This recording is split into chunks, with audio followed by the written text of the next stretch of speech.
कृष्ण हरी. ओवी ज्ञानोबरायांची एक तरी ओवी अनुभवावी या ज्ञानोबरायांच्या ज्ञानेश्वरीचं ओवीचं चिंतन करत असताना एक तरी ओवी अनुभवावी याचा अर्थ एका तरी ओवीचा जो काही उपदेश आहे त्या ओवीच्या माध्यमातून काय ज्ञान प्रगट झाला असेल तर त्या ओवीचा अर्थ म्हणण्यापेक्षा अनुभव घेणं हे फार गरजेचं आहे. याचाच अर्थ की अनुभव घेणं जसं गरजेचं आहे तसं ज्ञानोबरायांच्या ज्ञानेश्वरीचं ओवीचं चिंतन किंवा ओवीचं मंथन केल्यानंतर प्रत्यक्ष त्या ओवीच्या कृतीमध्ये याचा अर्थ ओवीने सांगितल्याप्रमाणे शब्दार्थ भावार्थ आणि भावार्थाचं असणारं अनुकरण करणं म्हणजे कर्म करणं हे आपलं कर्तव्य आहे.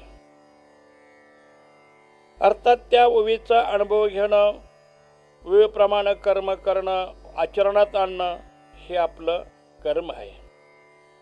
मग त्याप्रमाणे त्या ओवीचं कर्म आचरण जर केलं असेल तर त्या ओवीचा अनुभव आपल्याला आल्याशिवाय राहत नाही.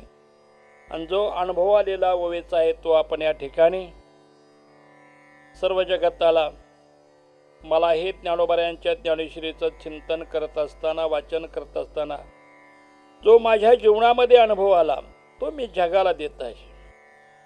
म्हणून ज्ञानोबरायांच्या या 12व्या अध्यायामध्ये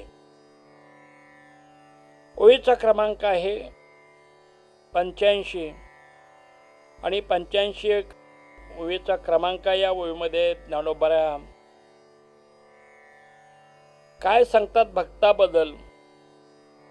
अर्थात भक्ताची चिंता आणि असणाऱ्या एखाद्या समर्थाची असणारी परिस्थिती एक ज्ञानोबरा दृष्टांत देऊन सांगतात. ये रवी तरी माझिया भक्ता आणि संसाराची चिंता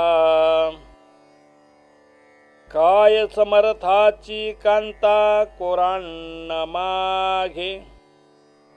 ज्ञानोबरा अर्थात भगवान परमात्मा अर्जुनाला समजून सांगण्याचा प्रयत्न करतात की अर्जुना माझ्या भक्ताच्या मध्ये संसाराची चिंता करण्याची गरजच भासत नाही.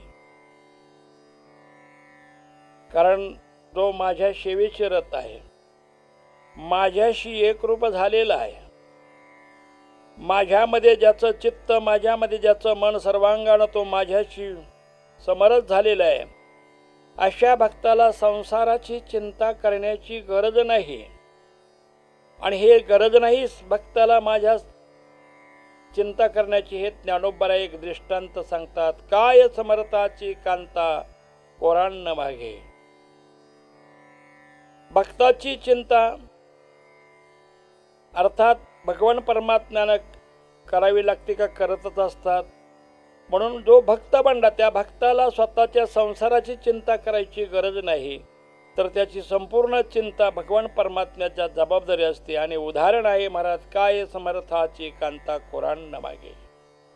ज्ञानोबरा म्हणतात एखादा समर्थ आहे, एखादा श्रीमंत आहे, एखादा राजा आहे आणि एखाद्या राजानं एखाद्या गरिबाची कन्या तिचा स्वीकार केला पत्नी म्हणून. रोज असते रस्त्यावर राहणारी, रस्त्यावर राहून प्रत्येकाच्या दारोदार कोरांनासाठी असणाऱ्या शिळ्या तुकड्यासाठी हात पुढं करणारी आहे. पण एक दिवशी ती राजाची कन्या जर झाली असेल तर त्या कन्येला दुसऱ्या दिवशी भीक मागायची गरज उरत नाही.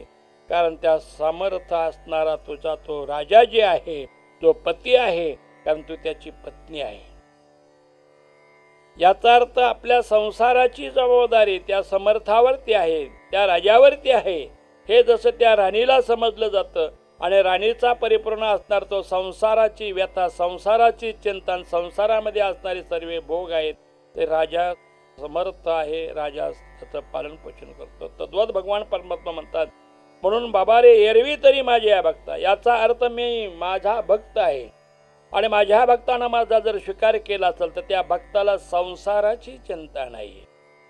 आणि दृष्टांत काय दिला तर एक समर्थाची असणारी कांता आहे, एखाद्या श्रीमंत राजाची बायको आहे, पण ती 18 विश्व दारिद्र्यामध्ये कुटुंबामध्ये जन्माला जरी आली असेल, पण एक दिवशी तिच्या राजाशी शुभविवाह झाल्यानंतर त्या पत्नीचा असणाऱ्या त्या दरिद्रीचा असणारा दूर दरिद्री जाती, कारण समर्थाची संगत आहे. त्याचप्रमाणे भगवान परमात्म्याची आराधना केल्यानंतर, भगवान परमात्म्याची सेवा केल्यानंतर आपली सर्व संसाराची जबाबदारी भगवंतावर, तुझा मी देह अर्पिला, कारण त्या भगवान परमात्म्याला देह अर्पण केलेला आहे. म्हणून ज्यानं भगवान परमात्म्याचं देह अर्पण केलं, जो भगवान परमात्म्याचं चिंतन करतो, भगवान परमात्म्याच्या चिंतनामध्ये रत होतो, मी आणि माझा याचा त्याचा दुरावा होत असतो. ज्यानं मी आणि माझ्या या मीपणाचा, माझेपणाचा आणि तुझेपणाचा ज्यानं धिक्कार केला, त्याला संसाराची चिंता नाही, दुःखाची व्यथा त्याच्याकडे नाही, सुखाचीच प्राप्ती आहे. म्हणून बाबांनो, ज्ञानोबरायांच्या ज्ञानेश्वरीमध्ये 12व्या अध्यायामध्ये 85 क्रमांकाच्या ओळीमध्ये ज्ञानोबरायानं चक्क माझ्या भक्ताची चिंता भक्ताला करायची गरज नाही हे भगवान परमात्मा अर्जुनाला सांगतात. आणि अर्जुनाच्या निमित्ताने आपण हे सर्व जगत या ठिकाणी ज्ञानोबरायांचं ज्ञानेश्वरी चिंतन करणारे, एका भगवान परमात्म्याची भक्ती करणारे, भगवान परमात्म्याची सेवा करणाऱ्या माणसाला स्वतःच्या संसाराची, स्वतःच्या असणारी देहरूपी संसाराची चिंता करण्याची गरज नाही. अवघी चिंता वारडी. एक ज्ञानोबरायांच्या ज्ञानेश्वरीतील एका ओवीच्या संदर्भामध्ये संसाराची चिंता हे करावी लागत नाही. आणि उदाहरण दिले, समर्थाची असणारी कांता, श्रीमंताची असणारी राणी, श्रीमंत राजाची असणारी पत्नी, हिला केव्हाही आपल्या कोरभर तुकड्याची, ईदभर कापडाची आणि तिथभर पोटाची चिंता करायची गरज नाही. त्याचप्रमाणे ज्ञानोबरायांच्या ज्ञानेश्वरीच्या माध्यमातून ज्यानं भगवान परमात्म्याची सेवा करत आहे, साधू संत समागमामध्ये जीवन जर घालवत असेल तर यालाही याच्या संसाराची, यालाही आपल्या परिस्थितीची चिंता करण्याची गरज नाही. या ओवीच्या माध्यमातून आपल्या पुढं नम्रता की बाबांनो, ओवीचा अर्थ समजून घ्या, सतत चिंतन करा, सतत भगवान परमात्म्याचं अनुसंधान करा. त्यानं आपल्याला षडविकारावरती, या संसाराची चिंता मिटवण्याचं कारण व्यथा संपली जाते. ह्या ओवीच्या माध्यमातून रामकृष्ण हरी.